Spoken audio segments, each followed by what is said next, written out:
ہماری آج کی سٹوری کا نام ہے دیوانگی۔ یزدان بہت تلخ مزاج تھا، بلا وجہ اسے غصہ آ جاتا۔ اس کا اپنا بزنس تھا، وہ چمڑے کی جیکٹس کا کاروبار کرتا تھا۔ ملک اور ملک سے باہر اس کا کاروبار پھیلا ہوا تھا۔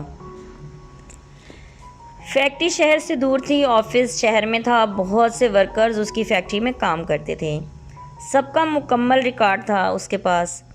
وہ سب کا خیال رکھتا تھا، لیکن کام میں غفلت برداشت نہیں کرتا تھا۔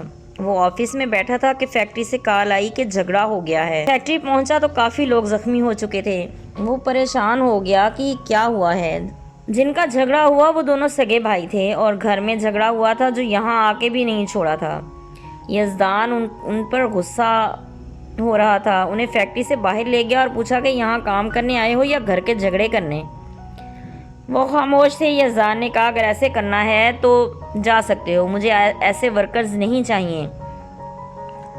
وہ معافی مانگنے لگے۔ اس نے کہا آج تم جاؤ اور سوچ لو، اگر دوبارہ جھگڑا کیا تو سیدھا پولیس میں پکڑا دوں گا۔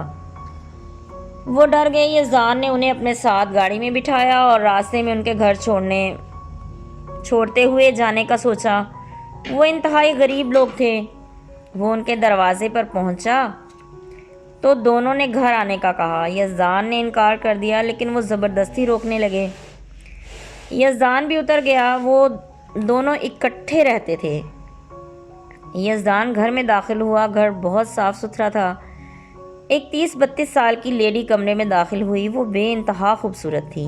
یزدان دیکھتا رہ گیا۔ ایک لمحے کو وہ شرمندہ ہو گیا۔ اس نے یزدان کو سلام کیا۔ اس نے جواب دیا۔ وہ ریحان کی بیوی تھی۔ ریحان نے تعارف کروایا۔ یزدان عجیب سی کیفیت میں تھا۔ وہ اس کے لیے بہت کچھ لے آئے۔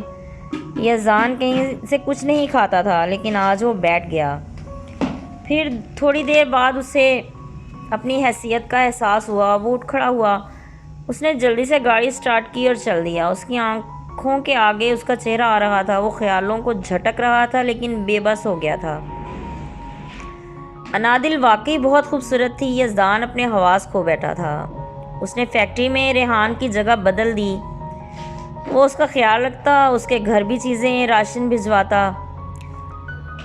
سال میں 2 مرتبہ سب کو سب کچھ دیا جاتا تھا، لیکن ریحان پر تو وہ اب بہت مہربان ہو چکا تھا۔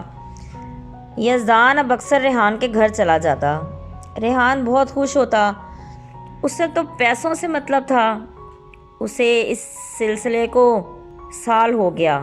اب لوگ باتیں کرنے لگے، لیکن ریحان پیسے کے چکر میں سنتا ہی نہیں تھا۔ یزدان کو احساس ہو رہا تھا کہ اس کی عزت بھی خطرے میں تھی، لیکن وہ انادل کے لیے دیوانگی میں مبتلا ہو چکا تھا۔ اسے کچھ نظر نہیں آ رہا تھا۔ اب وہ یہ سوچتا کہ انادل کو کیسے حاصل کرے۔ اس نے انادل سے بات کرنے کا سوچا۔ وہ ایک دن اکیلا ہی ریحان کے گھر چلا گیا۔ ریحان اس وقت فیکٹری میں تھا۔ انادل یزدان کو دیکھ کر گھبرا گئی۔ اس نے اسے کہا مجھے تم سے بات کرنی ہے۔ وہ بیٹھ گئی۔ یزدان نے کہا تم ریحان کے ساتھ خوش ہو؟ اس نے کہا ہاں میں خوش ہوں۔ یزدان نے کہا اگر میں کہوں کہ میں تمہیں ریحان سے زیادہ خوش رکھوں گا؟ وہ یزدان کو دیکھنے لگی۔ یزدان کا دل ڈر رہا تھا کہ اس نے انکار کر دیا تو کیا ہوگا۔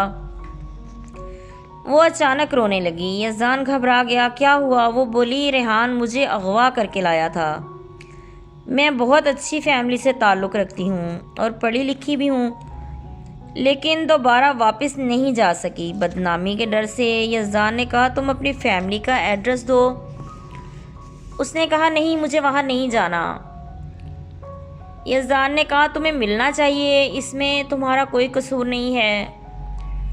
اس سے اب ریحان پر غصہ آ رہا تھا۔ اس نے انادل کو کہا چلو ابھی میرے ساتھ، اس ریحان سے میں خود نپٹ لوں گا۔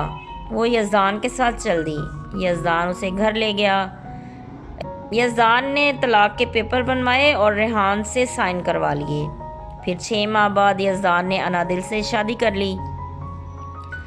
پھر کچھ عرصے کے بعد انادل کی فیملی اسے ملنے لگی۔ وہ ایک بہت اچھی فیملی سے تعلق رکھتی تھی۔